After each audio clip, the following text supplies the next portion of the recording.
Two, three, go. Hello, good morning, Mr. Good afternoon, Mr. Harold. Okay, so today is our last COP. So we have decided to come together, right, to collectively actually come together and share some of the issues that we have throughout the past few lessons. And then we also want to come together, right, to share some of the strategies as a class, right, so that everybody can share our experiences. I mean, a larger audience, because of the last two COP we did in a small group. So today we widen out the circle, the community, so that we can have more ideas also. Okay, without further ado, right, today we're going to talk about two issues. Okay, one is demonstration and one is feedback. So these are some of the issues that we actually encounter, right, when we are doing our coaching session. So what we do when we give demonstration, assessment, okay? When we give assessment to our students, and then when we give feedback to our students. So without further ado, right, maybe I can invite 5 persons to share about some of the issues that they encounter when they actually provide, when they do the assessment for the students. Okay, if not, can we have Riheng to start first?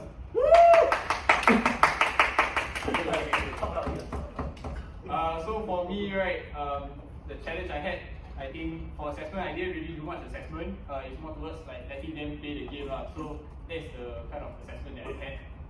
Then like in my own head, I will see like how many passes they make.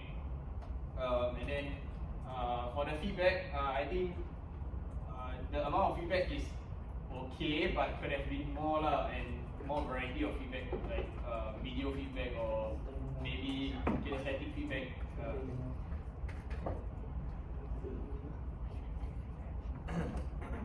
Okay, Ken. So probably can I have the next volunteer to share? Luis? Okay, thank you, Shari. Okay, so in terms of my assessment, I tried to like assess them based on how they perform the skill and see whether they understand the coaching cues. Some of them did, some of them did not, unfortunately, but it's okay. And then like in terms of feedback, the types of feedback could have been more like different varieties, that I could have given them instead of using like the same feedback that I've been using throughout like my whole journey lah. Yeah. Okay, thank you, Shari. So everybody get what Shari trying to say? Yeah. If not, can we have Harry to share? Okay, regarding the assessment, right, I think it was quite okay because I was able to assess their technical execution. But sometimes when it comes to about the coaching cues, it might be a little bit hard because I didn't exactly go over it enough time. Okay. Yeah, the feedback. No, later then we talk about the feedback. We just focus on the assessment first. Yeah, more on the assessment. Okay, and maybe Rishi want to share about your assessment, some of the issues that you face when you do assessment for your students. For me, the assessment was that the problem I had was I'm not sure how to like assess those things that I want to see from the students. So I don't know if I should get those answers from students based after like by asking them questions or letting them perform the skill in the game or like doing it in the 3v3 game. So I'm not sure how to assess my assessment. How to assess your Like assessment? yeah, like to do with so assessment basically, so basically you have this like goals that you want your students to reach lah. That's the goal of the assessment. But I don't know how to like help the students reach that goal. So yeah. Okay, can you understand what Rishi is trying to tell us? Yeah. Okay, cool. If not, can we have one last guy to share? Kiran, thank you. Okay. For volunteering. Okay, so for my assessment, I put it into a game-like situation where it was like a 3v3, but I think the issue that I have with my assessment was that I didn't have enough time to complete it because of how long my drills earlier took. So the assessment was like 1 or 2 minutes, so the players didn't really get to showcase their skills that they learned. So yeah, they just did a few passes and neither team got to score. So it was a bit hard to assess because of the lack of time. Yeah. So the key issue was lack of time for the session. Okay, cool. Thank you. Thank you for sharing. Okay, so can we have probably the next 5 person, right, to talk about some of the issues that you encounter when you actually provide feedback to the students after during the session. Maybe you can start with Isaac. Okay. So some issues when I do feedback is I always forget to do kinesthetic because I really want to do kinesthetic feedback to allow them to analyze or ingrain the critical cues into their mind. So that's one thing I would like to I never do lah. I always never do. Then my forward feedback, I feel like I usually just say good job or well done. So I think I should work on that. And actually, the recording, I think I can my recording like video feedback, right? I think can be utilized better. Yeah. Okay. So thank you, Isaac, for sharing. So maybe later when we revisit again, right, we can actually come up with some strategies to help Isaac with this issue that he has. Right? Okay, maybe Nabil, can you share? Nabil, Hello. did you share? No, Nabil. Me he issues that you call, have feedback. my feedback. So my feedback what I faced was that like I asked questions but not about like the cues. So the questions that I asked is like those like what do you think can be made better, blah blah blah. However, I did not like try to relate it back to the what we use like the cues and stuff. And also sorry. And also yeah, probably it. So you were saying that your feedback wasn't specific to the coaching cues, lah. Yeah, So correct. what was it about? I don't mind. Football. So your feedback wasn't so-called with regards to the coaching cues. So your feedback is it a general feedback or what kind of feedback you're mentioning about? It's like you know when you perform something wrong. When you perform something wrong, then it's like you know like you want to ask for like if the person remember the cue or not. Yeah. Okay, thank you. Amiru, probably can you share?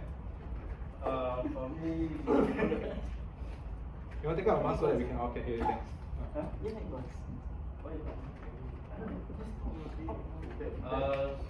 For mine, maybe one issue that I had with feedback was maybe not getting as much attention from the players 100% when I'm giving the feedback, and I doubt some of them fully understood the feedback that I gave.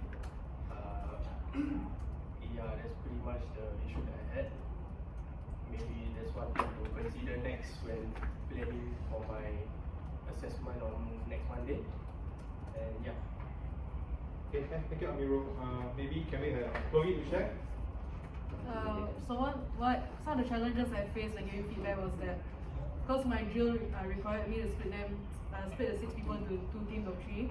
So sometimes when I'm doing one of the drills, I'm like too focused on one group and I'm not giving enough attention to the other. So when it comes to like providing feedback, I can't exactly tell them what they did wrong, what they did wrong, and how they can improve on. So yeah. Okay, so thank you. Okay, so we have come up with probably like 10 issues that we face for feedback and assessment. So probably we will take the rest of the time, right, to go through maybe 3 from each so-called segment. Then we discuss as a team how can we help our classmates to actually solve this problem.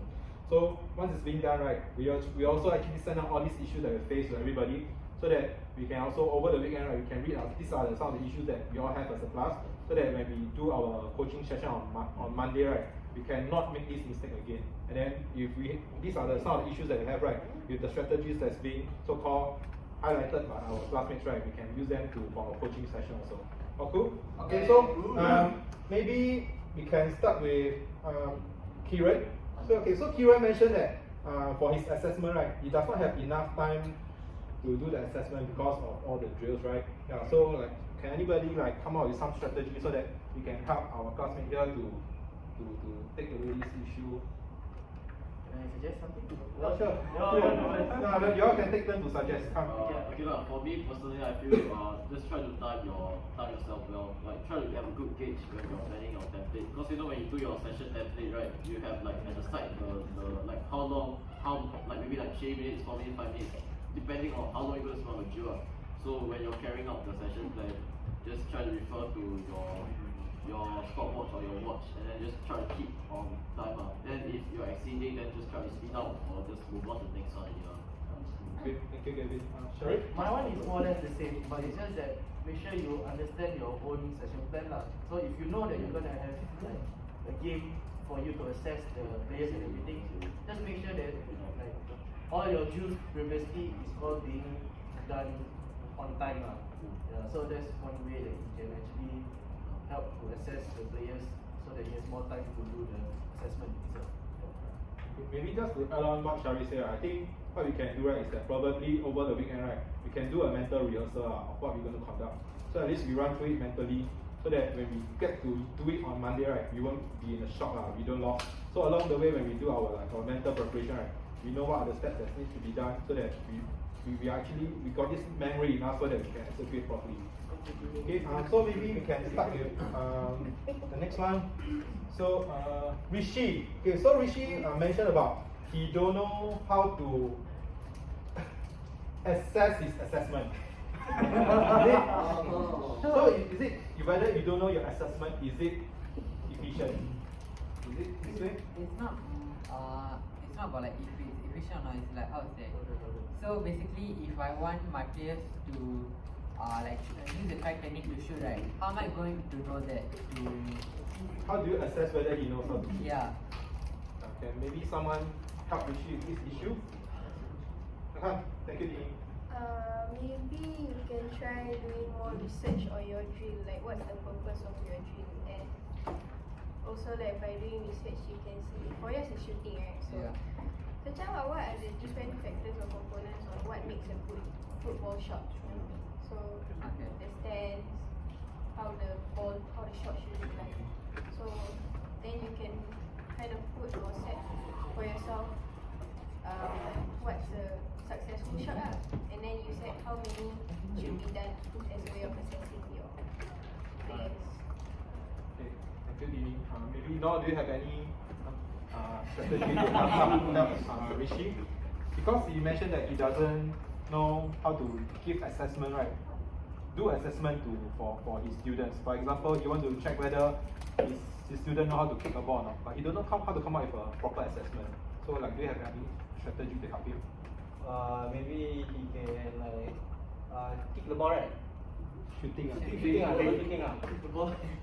Maybe he can do get a goal and maybe see how many the student can score and mark them how many ball can go in and their proper technique. To see the basic, if they got the basic right and the accuracy. So how do you get to know information on all these proper techniques? Is it through videos or through research or whatever? Any ideas?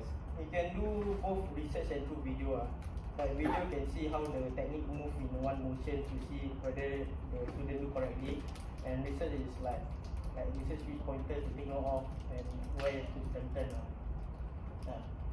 So maybe maybe what Noor mentioned is that through videos, right, you can actually come up with an assessment whether your students execute the correct way of shooting also. So you can use that as an assessment tool to make sure that you have do out your assessment properly also. Alright. Okay. Maybe you can share more from top. We talk about Harry. Harry mentioned that it's hard to assess for coaching cues as he did not go over the coaching cue as much. So can you elaborate a bit more on this one again so that we all can help? I think when I do my session, my L will give the coaching cues like hard, but then I see them doing it quite big of success, but I didn't really reaffirm or go away. You didn't follow up? Yeah, right. Sorry. Yeah. So Harry was mentioning that he mentioned the coaching cues. So I think when his students are doing right, he didn't follow up on them to make sure they are doing it to reaffirm them. Yeah. Right. So anybody can help Harry with this issue? Okay, thank you, Sharif. Just that, since you say you already told them about your coaching cues at the beginning, right? So maybe after, let's say they do your drills itself, maybe you can just have a short feedback session. It won't take so long, but just to confirm again like whether they understand what they're doing and whether they are using the coaching cues like what you said earlier, or like for them to understand or like remember it again, right? They just can give a Q&A session about like what are the coaching cues that we just mentioned earlier on. So from there they will try their best to remember whatever that you have taught them, and then they will try and apply it to whatever drills that you've given them to do lah. Yeah, so that will help them remember the coaching cues at the end of the session when you want to do like your feedback at the end, so that to see that your players actually understand and learn whatever that you have taught them lah. Yeah. Thank you, Sharon. So I think it's important, like what Sharon mentioned, right? One of the important part of assessment, right, is check for understanding. So when you check for understanding, you assess him, you assess his understanding also. So if he's able to tell you what are the coaching cues, right, means he understands. And then the other part is how is he able to execute also. Then how is he able to tell you and is he able to execute. So both these parts are actually assessment also when you check for understanding. Okay, so if we go to the next one, so we talk about feedback. Okay, so Rihen mentioned that he could have done more, he could have done better with more variety of feedback. So Rihen, what kind of feedback were you just giving only? So for me, the type of feedback I gave was descriptive and prescriptive. So like some of them, their passing, they didn't follow through, or they didn't like the direction of pass. Their foot wasn't in the direction of pass. So then I told them that descriptive feedback, and then the prescriptive feedback was then remember to face your inside foot towards the direction of your pass, or like following through to the direction of pass, so that it's more accurate and there's power in your passing lah. So that was I think the main two feedback that I used lah. So yeah. Okay, thank you. So Arif, what do you think if Rihen provide you with a visual feedback? Would it be more helpful to you if you are his student? I think with a visual feedback, you're able to watch your mistakes from another point of view, and it will be easier for you to correct those mistakes rather than if I were to just verbally tell you. Because when you see, and then you know what you did wrong, and then it's easier for you to correct your mistakes. Yeah. So probably for the next session, Rihen, you can include a visual feedback by recording your students also. Because for visual feedback, right, it's gonna be quite difficult to manage because of the time constraint. Especially for football, if you're gonna do video, it's gonna be you have to like really analyze it quite in depth because the movement is quite complex.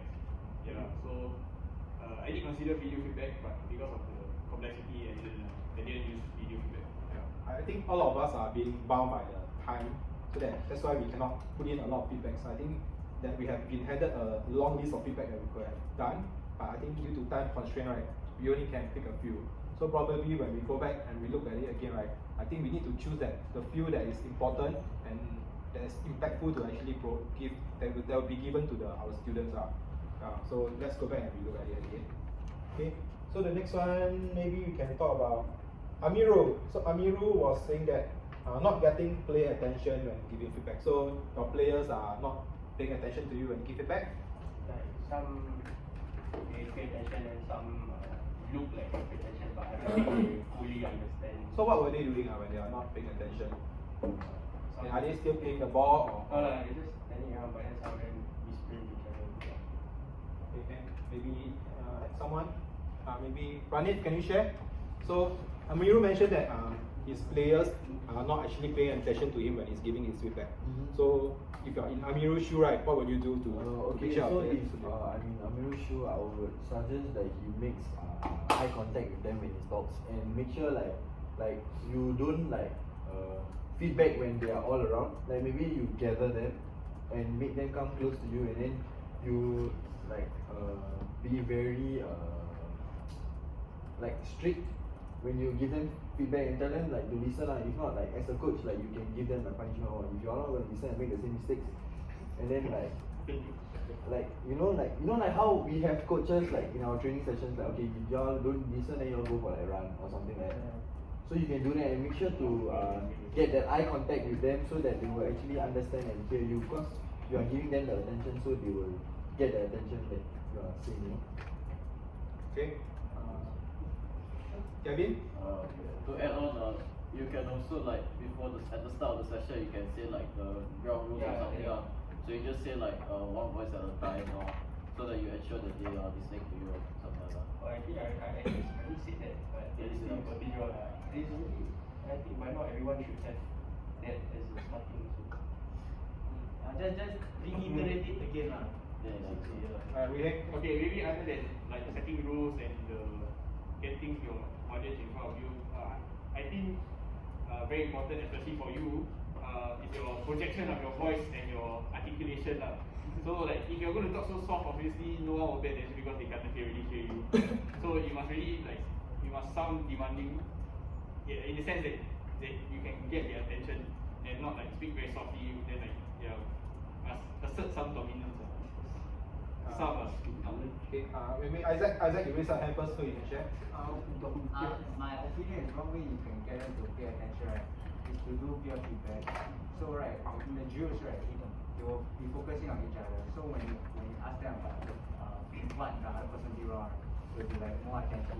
That's my opinion. And then peer feedback is one of the ways you can also assess whether they understand the critical cues or not. Because if they don't pick up on what the other person has done wrong, then obviously you don't understand lah.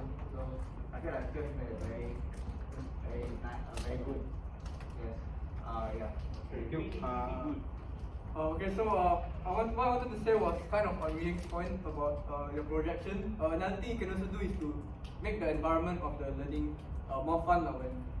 When they are having more fun during their learning, they're of course going to listen to you, right? Compared to if you talk in a very boring, like monotone voice, then they're not going to want to listen to you. So that's one thing you can do.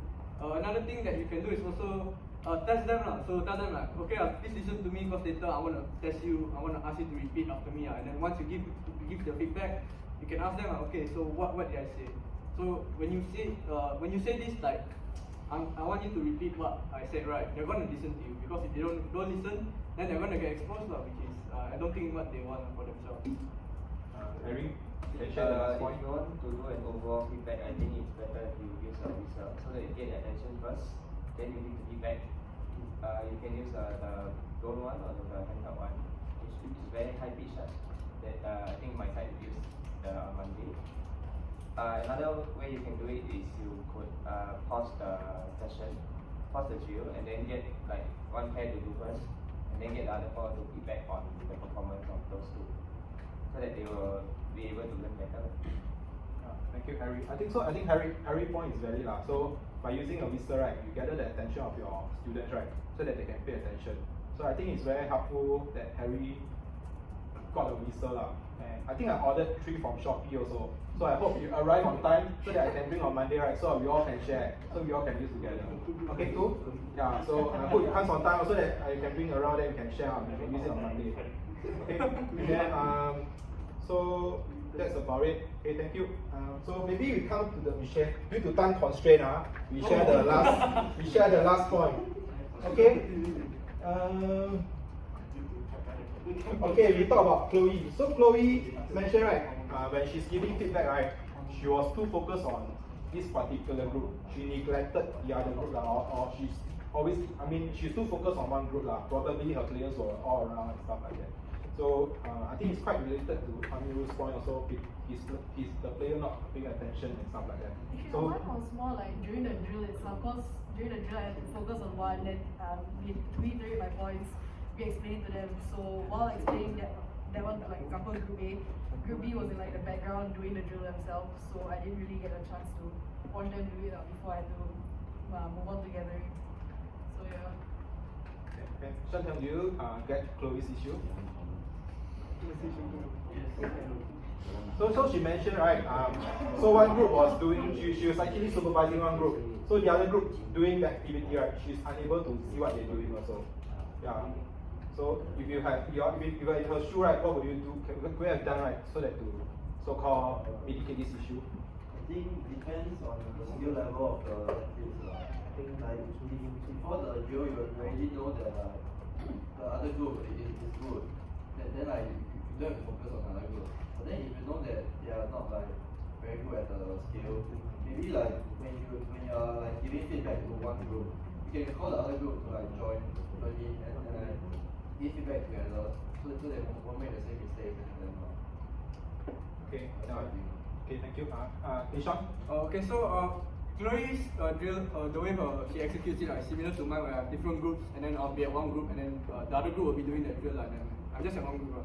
So one way I managed to, I guess, solve this problem, right, is to, it's been mentioned already, is for your peers to give each other feedback. So while I'm in this group A, for example, giving feedback, group B, they themselves can give feedback to each other. So I made this especially important in one of my drills where my first drill is basically just one-on-one passing.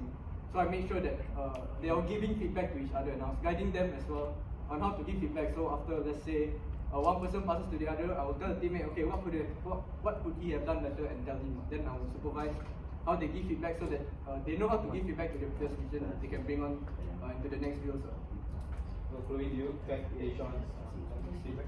Okay, thank you. Maybe come to the last point from Harry. Oh, no, last two. Okay, Harry first.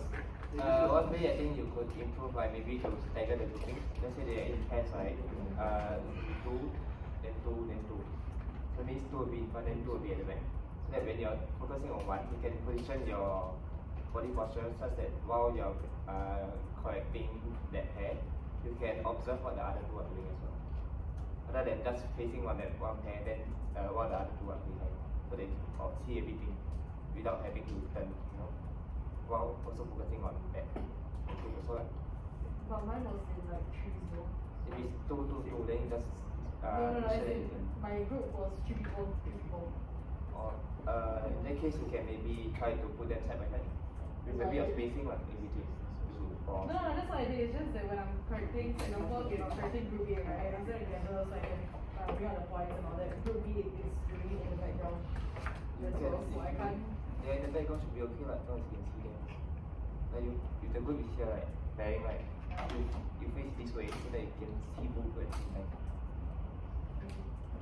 So you just take whatever advice, so you see which one works for you, so that it's for a session now.